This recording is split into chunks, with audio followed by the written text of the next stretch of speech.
Australia, Loch Sport, the state of Victoria.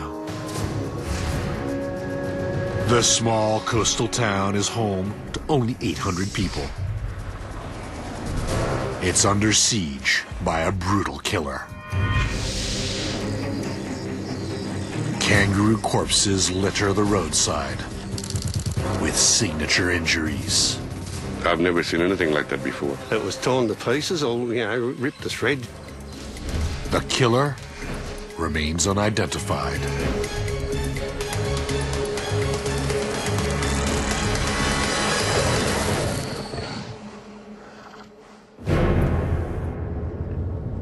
One investigator is closing in on the perpetrator, Murray McAllister. It's really amazing, especially when we don't have any large carnivores in terms of lions or anything else that's in Australia. What animals could actually be removing the heads off the kangaroos? It's just a big fascination.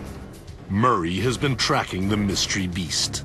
He recognizes the hallmarks of a typical killing. These are unusual killings. Each corpse looks disturbingly similar. The type of carcasses that we've come across are almost like a guillotine has had an impact on the top of the head. It's just been a very clean, precise cut. Time to question witnesses living near the kill zone. Peter Connell had a clear view of an attack. I saw a dog-like creature.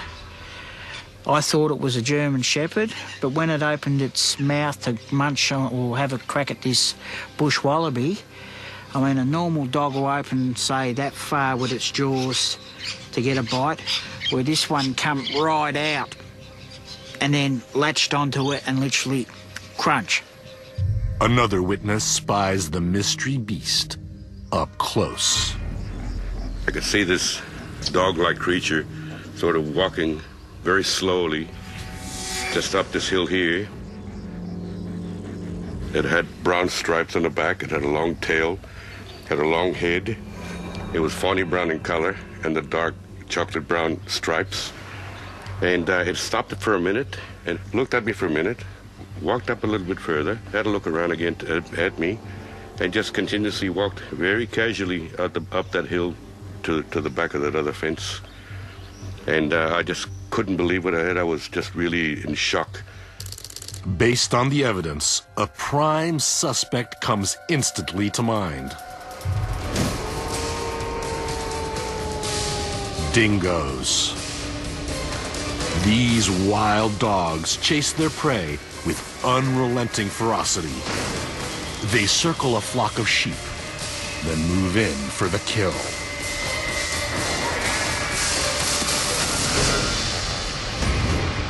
They tear at the victim's throat to bring it down. They are the kangaroo's deadliest enemy, but they devour their victims and don't just take the head. I don't think a dingo would have done this because there would have been a lot of tear marks and rip marks at the carcasses. These appear to be very clean cut in terms of the way that they've actually been amputated from the kangaroo's main body. Other evidence points to the dingo's innocence. The world's longest fence. Built in 1885, it stretches some 3,300 miles across the southeast corner of Australia. It's specifically designed to stop four-footed predators invading from the north. I think it'd have to be some other sort of predator that's had a go at these type of carcasses. It's got to be a large predator that has the ability to just sort of take the head off with a massive jaw capacity. A composite image emerges that highlights several unusual traits. The mysterious creature's jaw hinges like a snake's. Fawny brown fur, like a deer. And the stripes of a tiger. No Australian animal alive matches this description. But These features fit a native species that vanished over 75 years ago. The Thylacine, alias the Tasmanian Tiger, now extinct. This thylacine was filmed in a Tasmanian zoo in 1933. It's supposed to be the last one on Earth. Thylacines differ from most carnivores. They're marsupials. Like kangaroos, they raise their young in a pouch and are exclusive to Australia. Murray has been fascinated by the thylacine for well over a decade. He has drawn up a controversial theory. I don't think the thylacine is extinct at all. You know, I've had 20-odd sightings over my 12 years of research, and that keeps driving me. I wouldn't be doing this for 12 years if I didn't believe that the thylacine wasn't around. Murray believes he's caught fleeting glimpses of the suspect on camera. It was only a very small snippet of footage that we were able to obtain, so it's not conclusive enough. Got to be in the right spot at the right moment, and I'm pretty confident that we will get what we want to get. In Murray's mind, the dead kangaroos and their peculiar injuries indict the thylacine. It's believed the Tasmanian tiger's powerful jaws open up to 90 degrees. They could clamp their teeth around the neck of a kangaroo and shear the head clean off. Taking the heads off the kangaroos is one of the unique traits of the thylacine. They're very clean. They don't tend to have much blood around the carcass either, so they lap up some of the blood as a nutrient. The Tasmanian tiger's life is mysterious, and not just because no one's seen one for 75-odd years. Records from the 1800s describe the elusive animal as extremely shy and solitary. Catherine Medlock is an expert on the thylacine. The thylacine was a mostly nocturnal animal, and it would have hunted basically any marsupials, any other animals smaller than itself. The thylacine stalked its prey for quite a long time and then wore it down and then killed it. The arrival of large numbers of Europeans led to violent clashes with the thylacine, and eventually the Night Stalkers' demise. Tasmania was very keen to get a wool industry started for economic reasons. So when there were sheep losses, the thylacine was blamed, and quite outrageous claims were made about the thylacine killing and attacking and killing sheep. The government put a price on the tiger's head. Half a week's wages per scalp.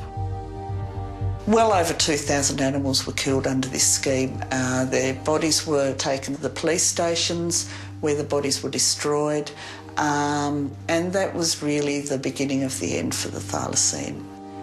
It was hunted to near extinction. In July 1936, the species received official protection, but it was too little, too late. In less than 2 months, the last thylacine died.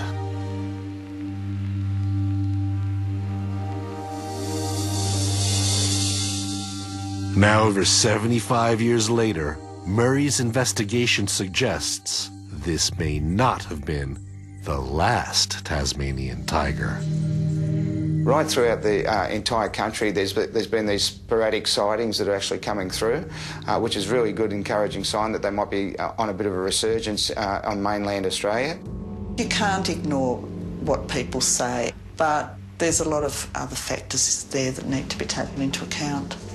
We haven't any evidence of thylacines existing on the mainland, so it's extremely unlikely that there's thylacines there. Remarkably, extinction may not be forever. A third of mammals declared extinct in the past few centuries have been found alive. In Africa, the okapi vanishes from Congo's National Park in 1959. This zebra-striped relative of the giraffe suddenly reappears 47 years later, even in Australia, animals believed extinct do reappear. In 1937, the shy, bridled nail-tailed wallaby goes missing. Over 35 years later, a fencing contractor stumbles on a large group living in a secluded corner of a ranch in Queensland. Any Tasmanian tiger surviving outside captivity would need a place to hide out. And around Loch Sport, the killings continue. Nat Geo Wild presents Wild Wonders. New Yorkers drink almost